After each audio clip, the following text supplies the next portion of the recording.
heuningbytjies. Frans, ek hoor vandag het jy vir ons 'n storie oor heuningbye.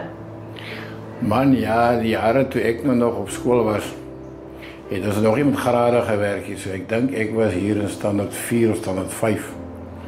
Toe moes ons 'n taak doen oor, ek kan nie onthou wat was die opdrag nie, maar ek onthou baie goed, ek het 'n taak gedoen oor heuningbye. En daai het doen al lank voor internet en sulke goed, so jy moes op biblioteek toe gegaan het vir inligting. Maar ek weet ook, die huisgenoot het geadverteer, as jy inskryf na die huisgenote, dan kry, dan sal hulle vir jou taak 'n bietjie inligting publiseer. En ek het ingeskryf, huisgenote, en gevra oor heuningbye. En ek wil amper sê maande of selfs jare daarna het die huisgenote nou wel die ding oor heuningbye gepubliseer. Maar my taak was dan al maande gelede ingedien gewees. Maar my agtergrond met bye kom lank aan en nou is ons weer met die bye aan die gang. Ek het net gedink dis dalk 'n goeie storie om te vertel. En ek glo ek het nog die taak. Ek moet hom net gaan soek.